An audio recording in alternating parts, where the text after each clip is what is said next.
창세기를 보면 여러 인물들이 많이 등장을 하고 있습니다. 근데 그 가운데 분량으로 보자면 가장 많은 분량을 차지하고 있는 이야기가 바로 요셉 이야기입니다.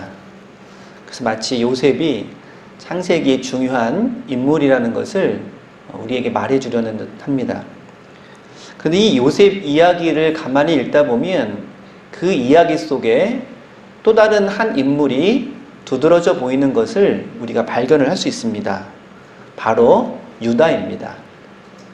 이 요셉 이야기의 긴 이야기 속에 이 유다의 이야기가 포함되어 있는 것 같이 굉장히 중요한 역할을 이 유다가 감당을 하고 있습니다.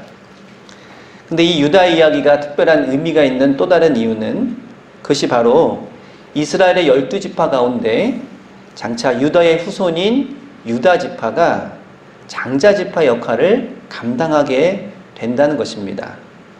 어째서 혈통적으로 장자였던 루벤이 아닌 유다가 장자 역할을 감당하게 되었는지, 그리고 그 이후에 유다 지파가 이스라엘의 12지파 가운데 가장 중요한 역할을 감당하게 되었는지가 바로 창세기에 나와 있는 유다 이야기 속에 포함이 되어 있습니다. 오늘은 그런 유다의 모습을 통해서 우리가 믿음의 장자로서의 역할을 어떻게 감당해 나갈 수 있는지를 함께 나누어 보고자 합니다. 아시는 것처럼 야곱에게는 12명의 아들이 있었습니다. 세월이 흐른 이후에 야곱은 이스라엘이라는 이름으로 그 이름 자체가 민족의 명칭이 되었습니다. 그리고 그의 아들인 12명은 각 지파의 이름이 되었습니다. 개인의 이름이기도 하면서 공동체의 이름이기도 한 것입니다. 근데 이 12지파 가운데 점차 두각을 나타내고 중심적인 역할을 하게 된 지파가 바로 유다 지파입니다. 이스라엘이라고 나라를 혹은 민족을 지칭할 때 다른 이름으로 유대라는 명칭도 함께 사용을 하고 있고, 지금도 우리는 이스라엘 사람들을 유대 민족이라고 함께 그렇게 부르고 있습니다.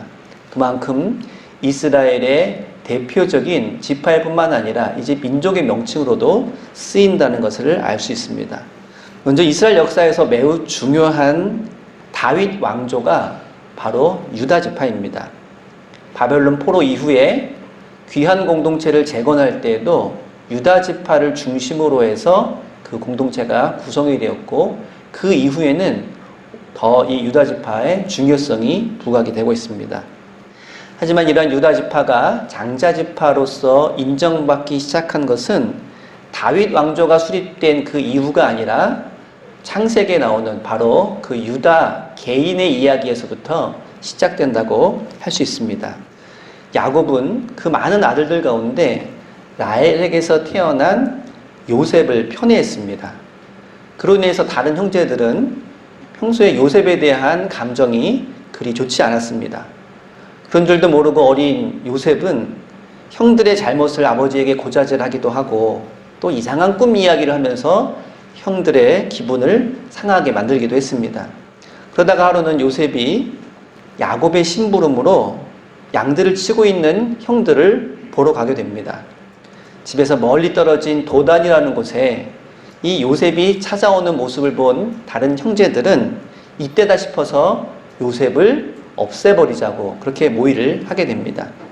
그때 큰형인 루벤의 만류로 인해서 형제들이 직접 요셉을 해치지는 않았지만 요셉을 구덩이에 내던져 놓고 그 죽어가는 모습을 바라보고 있었습니다. 이때 유다가 나서서 이렇게 말합니다. 창세기 37장 26절과 27절을 보면 우리가 우리 동생을 죽이고 그의 피를 덮어둔들 무슨 유익이 있을까?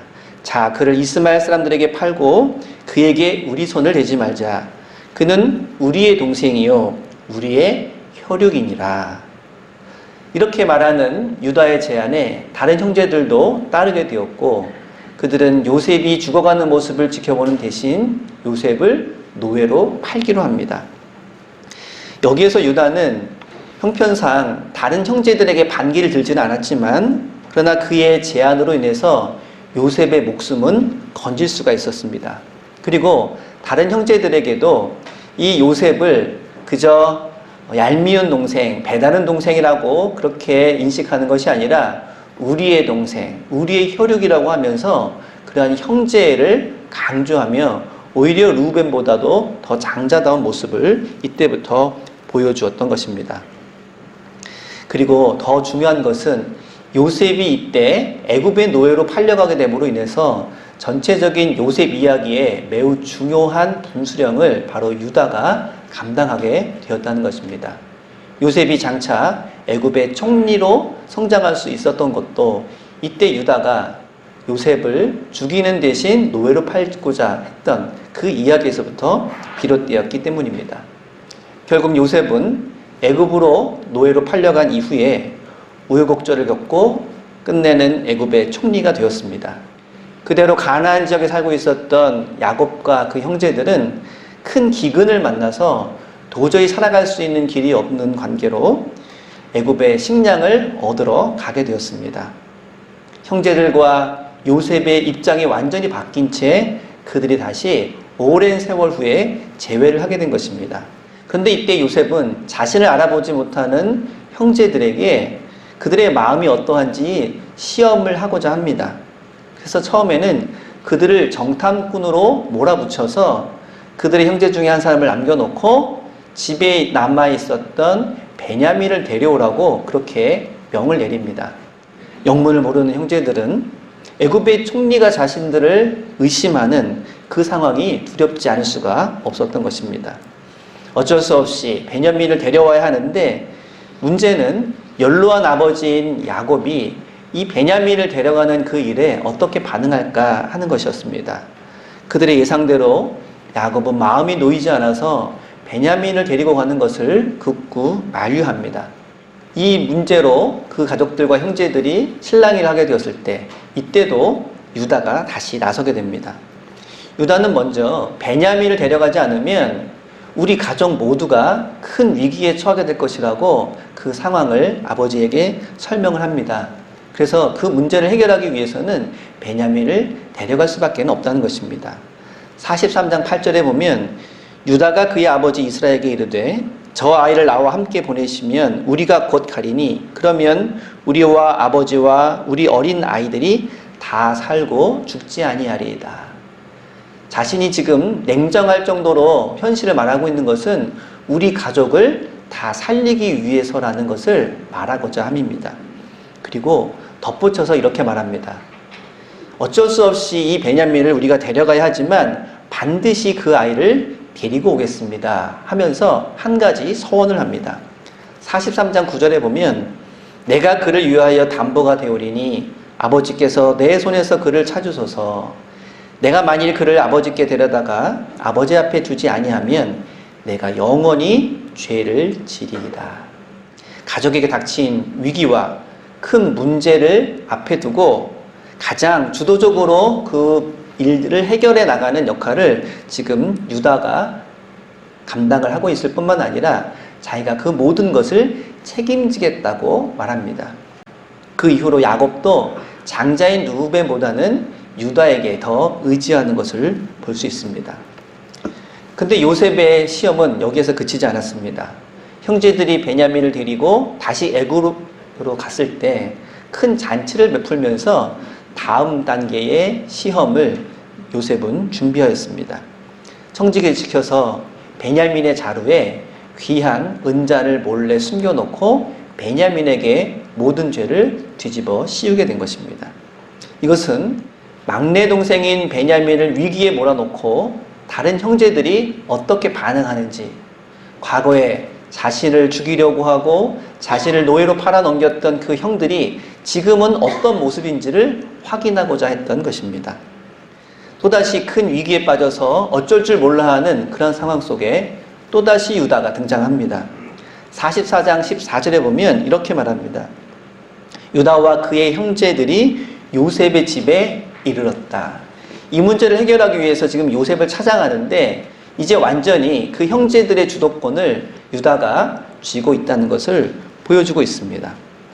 유다는 형제들을 대신해서 요셉에게 독대를 청하고 베냐민을 놓아달라고 간청하기 시작합니다. 그리고 33절에서 이렇게 말합니다. 이제 종으로 그 아이를 대신하여 머물러 있어 내 주의 종이 되게 하시고 그 아이는 그의 형제들과 함께 올려 보내소서. 지금 유다가 하고 있는 이 말을 37장의 유다의 모습과 대조를 해보면 그때 유다는 형제들에게 반기를 들지도 못하고 그리고 요셉을 끝까지 지켜주지 못했습니다. 비록 요셉을 살리기 위해서라고는 하지만 요셉을 노예로 팔자고 먼저 제안했던 것이 바로 유다였습니다. 근데 지금 유다는 자기 자신이 동생을 대신하여 노예가 되겠다고 그렇게 말을 하고 있습니다. 그리고 과거의 유다는 아버지가 그 사랑하는 아들 요셉을 잃고 어떠한 걱정과 근심에 쌓일지에 대해서는 별로 관심을 두지 않았습니다. 그저 아버지의 총애를 받고 있는 요셉을 시기하였을 뿐입니다. 하지만 지금 유다는 또다시 자식을 잃고 슬퍼할 그러한 아버지에 대해서 깊은 연민과 걱정을 하고 있습니다. 34절에서 유다는 이렇게 말합니다. 이 아이가 나와 함께 가지 아니하면 내가 어찌 내 아버지께 올라갈 수 있으리이까. 두렵건대 제 해가 내 아버지에게 미침을 보리이다. 이제 또다시 막내 아들인 베냐민이 이곳에 노예로 남게 되면 자신의 아버지는 아마 크게 상심하고 건강을 상할 수도 있다고 깊이 걱정하고 있는 모습입니다. 사실 유다가 이런 이야기를 오래전에 요셉이 위기에 빠졌을 때 했어야 할지도 모릅니다. 형제들에게 만약 우리가 이 아이를 해치게 되면 우리 아버지가 얼마나 상심하고 큰일을 겪게 되겠느냐라는 설득을 끝까지 해서 그 요셉을 지켰어야 함에도 불구하고 유다는 그때 거기까지 용기를 내지는 못했습니다. 그러나 이제 그보다 더 큰 위기의 순간에 오히려 자신을 희생하고 헌신하면서 자신의 동생을 보호하고 그리고 아버지의 걱정을 덜어주려고 지금 애쓰고 있는 것입니다. 이러한 유다의 모습은 과거에 저지른 자신의 잘못에 대한 철저한 회개의 모습이 아닐 수가 없습니다. 그리고 가족을 지키기 위해서 자기 자신을 희생하고자 하는 그러한 장자다운 면모를 유감없이 보여주는 그런 모습일 것입니다.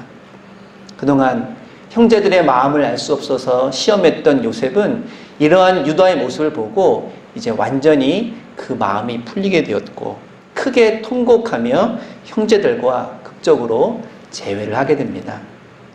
사실 요셉 이야기의 주인공은 요셉이 분명하지만 그러한 극적인 긴장감과 위기를 극복해내고 해결해냈던 중요한 역할은 바로 유다가 감당했던 것을 우리는 알 수 있습니다. 그리고 그 이후에 유다 지파는 이스라엘의 12지파 가운데 중심 지파 역할로 장자 지파의 역할을 감당하게 됩니다. 그리고 그 역할을 감당할 수 있었던 그 첫걸음이 바로 자기 자신을 희생해서 동생을 보호하고 가족을 지키려고 했던 오히려 장자다운 면모를 보였던 이러한 유다의 모습에서 비롯되었다는 것을 본문에서는 분명히 보여주고 있습니다. 그리고 이것은 그 이후에 나오는 야곱의 축복에서 보다 분명하게 이야기되고 있습니다. 49장 8절과 10절까지는 이제 마지막으로 야곱이 그 아들들에게 유언을 남기는 장면 중에 유다에게 이렇게 말합니다. 유다야 너는 내 형제의 찬송이 될지라 내 손이 내 원수의 목을 잡을 것이요 내 아버지의 아들들이 내 앞에 절하리로다. 규가 유다를 떠나지 아니하며 통치자의 지팡이가 그 발 사이에서 떠나지 아니하기를 실로가 오시기까지 이르리니 그에게 모든 백성이 복종하리로다. 사실 이 야곱의 유언을 가만히 보면 요셉이 어렸을 적에 꿈꾸었던 다른 형제들과 그리고 해와 달이 자신에게 절하는 그 모습이 요셉이 아닌 유다에게서 이루어지고 있음을 보여주고 있습니다.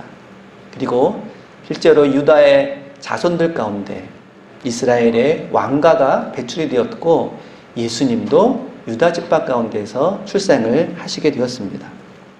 장자가 아닌 자가 어떻게 장자가 되었는지 이 이야기를 통해서 바벨론에서 포로 생활하고 있었던 이스라엘 백성들은 어떻게 하면 우리가 이러한 어려움과 위기를 극복하고 새로운 역사를 시작할 수 있는지 중요한 교훈을 얻게 됩니다.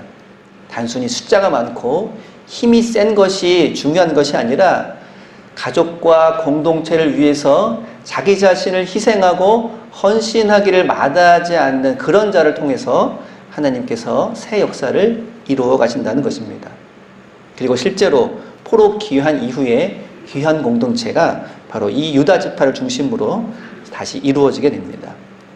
어떤 교회도 우리 교회가 우리 교단에서 가장 큰 장자교회다, 또 이렇게 자신 있게 말하기도 합니다.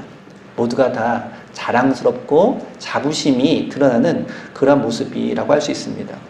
그런 자부심을 갖는 것은 매우 좋은 일일 것입니다. 문제는 스스로 장자교단 혹은 장자교회나 장자 역할을 감당한다고 말하기 전에 제대로 된 장자의 역할을 감당하고 있느냐라는 것입니다. 그리고 그 장자 역할은 우리가 일상적으로 생각하는 첫째 아들, 연장자이거나 혹은 규모가 크거나 하는 외적인 그런 기준이 아니라 오늘 본문에서 보여주고 있는 유다의 모습처럼 가족과 공동체를 위해서 스스로 희생하고 헌신하기를 마다하지 않는 그런 면모를 갖추고 있느냐에 따라서 판가름 될 것입니다. 오래된 교회가 장자교회가 아니라 교인이 많은 교회가 장자교회가 아니라 이웃을 위해서 또한 어려운 이들을 위해서 스스로 희생하고 헌신하는 데에 더욱 적극적으로 나서는 그러한 교회야말로, 그러한 교인이야말로 장자교회요 장자교인이라고 할 수 있을 것입니다. 우리 교회 또한 오늘 유다가 보여주고 있는 이러한 면에서 장자교회가 될 수 있기를 바랍니다. 그리고 우리 교회에 속한 우리 모든 직분자들과 성도들이 장자교인으로서의 역할을 감당할 수 있기를 기도합니다. 다시 한번 오늘 유다가 보여주고 있는 이런 모습들을 통해서 우리 교회가, 그리고 우리 교인들 한 사람 한 사람이 이름뿐만이 아닌 실질적인 그 역할을 감당하는 장자교회요 장자교인이 모두가 다 될 수 있기를 바랍니다. 2021년 올해도 코로나로 인해서 여러 가지 어려움을 많이 겪는 그런 한 해가 될 것입니다. 어쩌면 어떤 이들은 요셉이 그랬던 것처럼 삶의 구덩이에 빠지기도 하고 삶의 여러 가지 위험에 처하기도 할 것입니다. 억울한 일을 당하는 이들도 많을 것입니다.